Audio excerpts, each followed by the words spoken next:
Hey guys, my name is Vera.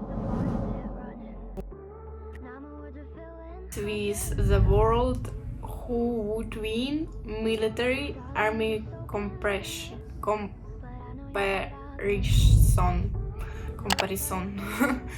Yeah, and I'm from Russia, from Moscow, and let's react to this video.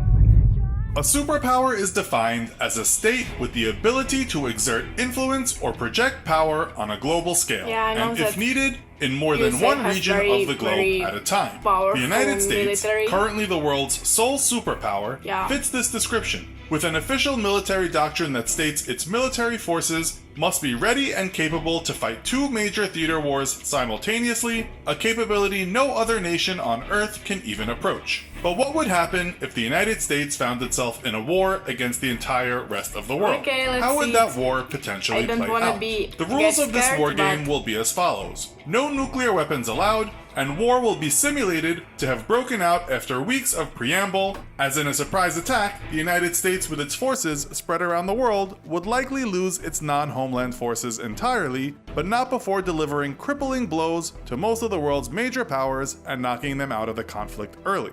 The US's main opposition would be in the form of a European coalition to include Russia and a China-India alliance. The rest of the world's contribution would be mostly in material supplies or financial backing, as while even nations like Japan boast a formidable military capability, they mostly lack the ability to actually deploy that power outside of their own borders. In fact, that would be the biggest hurdle to any global offensive against the United States. With historical military preparations focused on conflicts such as NATO versus Russia or China versus India, most militaries around the world lack the ability to transport military hardware across the oceans in a meaningful quantity, making a decisive assault against the US homeland impossible. Meanwhile, due to its commitments to fighting wars well outside its own borders for the last 80 years, the United States operates the world's largest air and naval transport fleets that number in the hundreds of ships and aircraft, more than most modern nations combined. This lack of mobility will prove to be a major weakness for the global alliance and severely hinder their ability to respond to US actions. Today, the United States operates its forces in every geographic area of the world and has split its command structure into 9 combatant commands, 6 responsible for global geographic areas of responsibility. In the weeks leading up to the outbreak of war, the United States would likely pull its forces out of Europe and non-American bases in the Pacific, disbanding its European, African, and Southern commands. Pacific Command, Northern Command, and Central Command would absorb these forces. Battlefield 1, Middle East. US Central Command would receive an influx of former European assets, with the US bolstering its forces in the Middle East in bases in Afghanistan and Iraq with one goal: destroying the major oil refineries and distribution centers while denying access to the sea lanes that transport oil from the region. 81% of the world's oil reserves are located in OPEC countries, and over 60% of the world's oil passes through the Arabian Sea alone. The US's strategic goals would be simple: shut off the global oil tap. With the world's 12th largest oil reserves, the United States could easily supply itself while denying the rest of the world access to vital Middle East oil.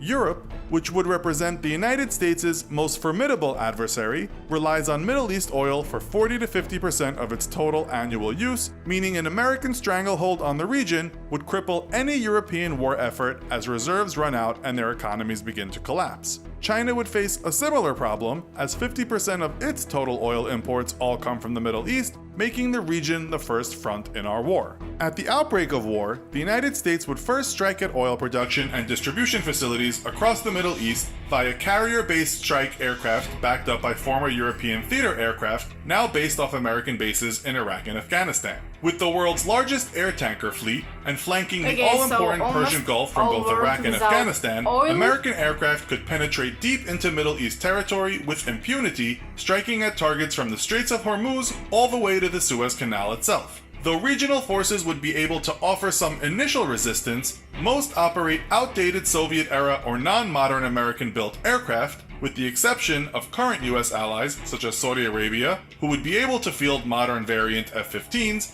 Typhoon Eurofighters, and Italian-British Tornado multi-role strike aircraft in small numbers. Without European support, however, the air war would go very poorly for Middle East powers for several reasons. Firstly, lacking a joint unified command, each nation would be unable to coordinate its air assets with its neighbors, resulting in confusion and low sortie rates. Most Middle East powers also field very few electronic warfare or early warning and control aircraft. Turkey, Saudi Arabia, and Israel would represent the most formidable threats to American air power, yet neither nation fields dedicated electronic attack aircraft, while the US is equipped with over 200, mostly F-35 variants and EA-18G Growlers. Without adequate numbers of AWACS and electronic warfare assets, Middle East powers would be unable to coordinate the large amounts of sorties needed to counter US air power, and they'd find their aircraft and ground-based air defenses actively jammed or spoofed by American EW assets. In the opening days of the Middle East War, the US would likely see moderate casualties among its air forces, as it would be mostly operating against obsolete aircraft and disorganized or inexperienced air forces. The greatest threat to US craft would come from ground-based air defenses, which range in obsoletism, yet remain a formidable obstacle to US air power. With a concentration of American power in the region, it's a foregone conclusion that Middle East powers would have begun to move their air defenses to protect vital oil shipping routes and manufacturing/distribution centers. Yet Desert Storm proved how effective the United States can be at dismantling a nation's air defense network,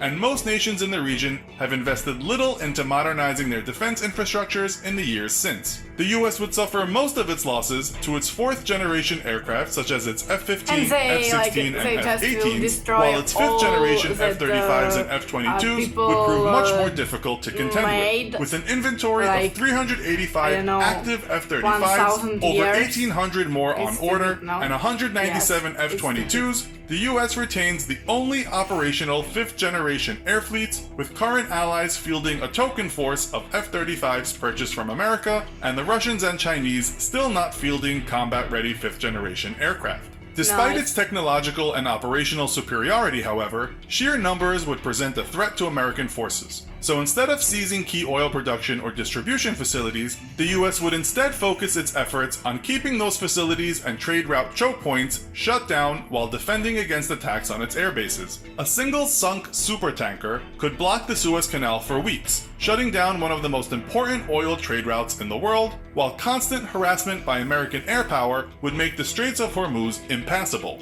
With few major naval threats in the Pacific, American Pacific naval forces would be split between containing China and bolstering US Central Command forces in establishing a blockade of trade routes across the Pacific and Indian Oceans. With 20 carriers, 11 of which are supercarriers, more than the rest of the world combined, a blockade of the Indian and Pacific Oceans would be easily achieved. With a staggering 80% of global oil trade passing through the Indian and Pacific Oceans, the rest of the world would be forced to abandon any plans to attack the US homeland and first try to dislodge the Americans from the Middle East. Yet they would be doing so while operating on a ticking clock as domestic oil reserves begin running dry. In a prolonged conflict, immediate development of oil reserves in Russia would begin, though with only 80 billion barrels of proven reserves versus over 800 billion in the Middle East, it would be imperative for the global coalition to dislodge the US from the region or face eventual oil starvation and defeat. Europe would be faced with the difficult decision of committing the majority of its air and naval power to a Middle East campaign, yet with an American Navy larger than the next 8 navies in the world combined, they would be doing so at the risk of leaving their coasts vulnerable to harassment from American attack submarines and carrier strike groups. American attack submarines in particular would prove to be an overwhelming force, with 55 nuclear attack subs alone. Europe, to include Russia,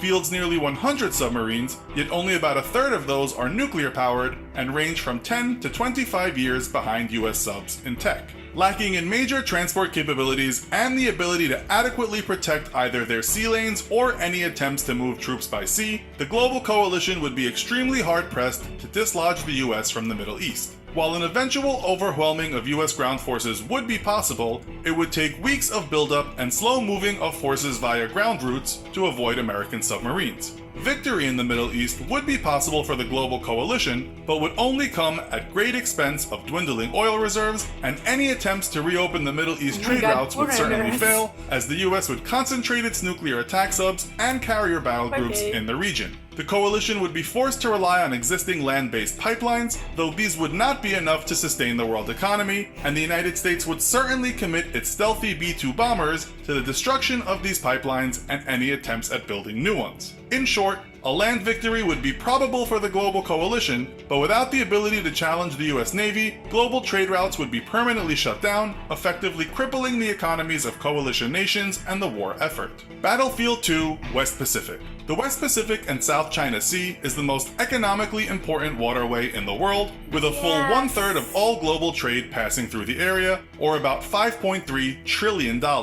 China, South Korea, and Japan would especially have a vested interest in keeping these sea lanes open, yet none of those nations field a true blue water or deep ocean navy. In a global war, the United States would invest the majority of its expeditionary firepower in the West Pacific, having little to fear from an Atlantic incursion by European powers due to their lack of major military transport capability and navies designed for decades to engage Russian ships in literal combat rather than blue water operations. Japan would pose a significant challenge for US forces due to its very modern and robust self-defense forces, yet the island nation could be largely ignored due to Japan's lack of air tankers, limiting the range of its strike aircraft and 70-year self-defense military doctrine, which saw the nation only recently begin to build an expeditionary capability. With 155 F-15s making up the bulk of Japan's air force and only a combat range of 790 miles, it is doubtful the island nation would risk its 5 operational airborne refueling tankers to attempt offensive operations against the US Navy and its over 1,000 fighter aircraft, instead holding its air forces in reserve in case of an American attack on the homeland.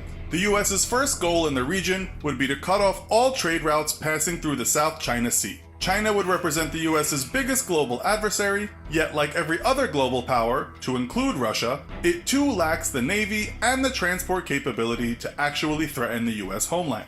In order to deny the nation the opportunity to build this capability, the US would immediately move to cut off Chinese trade through the South China Sea, something China would be particularly vulnerable to as over 60% of its trade is delivered by sea. Though China lacks a navy formidable enough to threaten US Pacific forces, it more than makes up for this shortcoming with its ballistic missile forces. Its DF-26 ballistic missiles each have a range of 3,000 to 4,000 kilometers and would threaten any US base or ship as far out as Guam.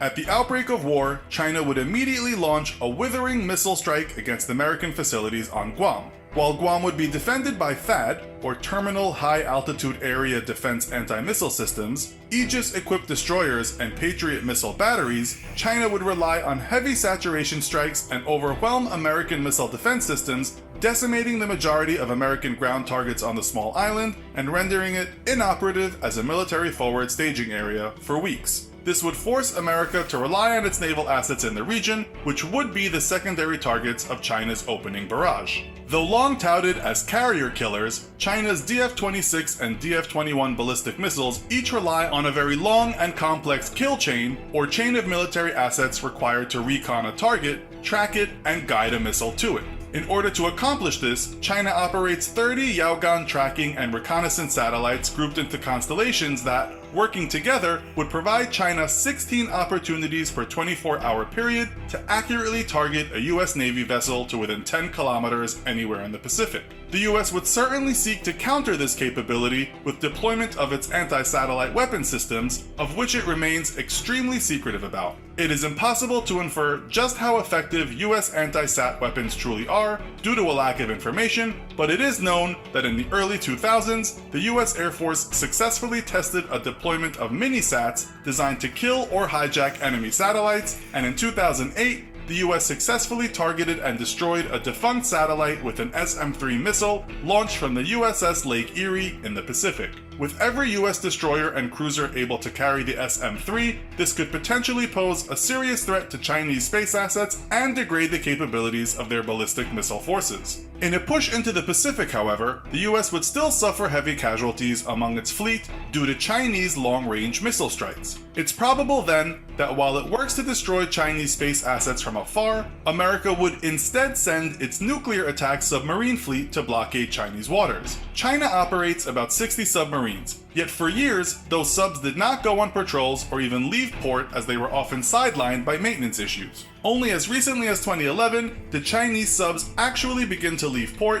giving US subs the opportunity to tail them and discover that Chinese submarines were surprisingly easy to find and track due to their noisy nature. Defense experts estimated that Chinese sub-technology was 10 years behind Russia and about 20 years behind the US. The US, meanwhile, operates 55 nuclear attack submarines, with most of these being of the modern Virginia class. Armed with torpedoes and a complement of Tomahawk cruise missiles, Virginia attack subs could easily threaten Chinese surface and subsurface vessels and join its Ohio-class ballistic missile submarines in cruise missile attacks against Chinese inland industrial and military installations. While in recent years, China has invested heavily into improving its anti-submarine warfare capabilities, it is still critically behind even regional powers such as South Korea and Japan, meaning that in the end, there is likely little China could do to stop US attack subs. Though it could likely keep American carrier battle groups out of the South China Sea for the first week or two of the war, China would be helpless to prevent a naval blockade by US attack subs.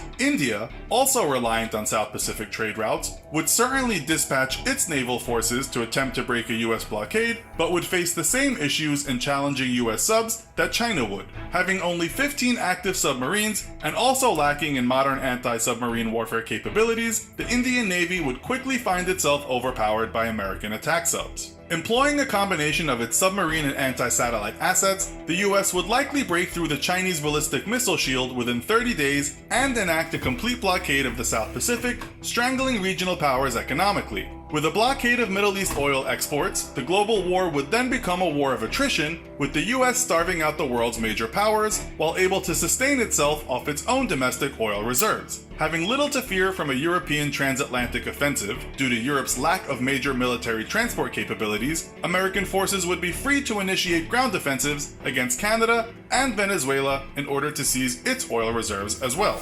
Ultimately, the US Navy, the largest and best equipped in the world, would be the deciding factor in a global war. With such overwhelming firepower superiority, the United States would be able to fight defensively and without launching any major ground offensives outside of North America. Fielding a larger fleet than the next 8 navies combined, the US Navy, backed by the US Coast Guard, could easily defend the Atlantic sea lanes from any European incursion, while enacting blockades of major oil shipping routes through the Persian Gulf and Indian and Pacific Oceans. While the world would eventually be able to muster a large enough force to threaten the US, current military capabilities across the globe would be insufficient to prevent these naval blockades and would require years of buildup and expansion of navies from every modern nation. With the majority of global oil trade shut off by naval blockade, however, European and Asian economies would quickly shrink or outright collapse, making such a buildup improbable and ensuring an eventual US victory. Yet that victory would come at a titanic cost to even the US's own economy, and in the end, the entire global economy would likely shrink to levels not seen since the end of the Second World War.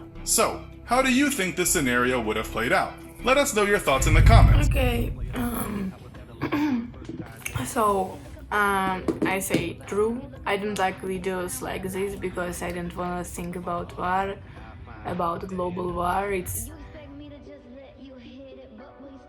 It's like nightmare, you know. It's can't be possible because like I hope that people are not so stupid, you know, so stupid because like you wanna destroy all world.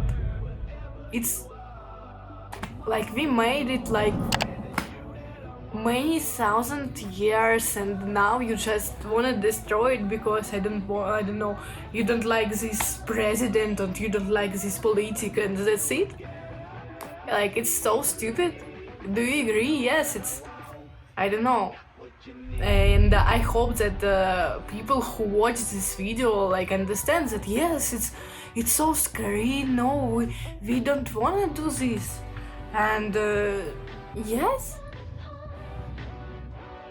Okay, so guys, thank you for watching. Subscribe to the channel. Don't forget about likes and write in comments what do you think. Have a nice day. Bye. Roses are red, some diamonds are blue. Chivalry is dead, but you're still kinda cute. Hey, I can't keep my mind off you.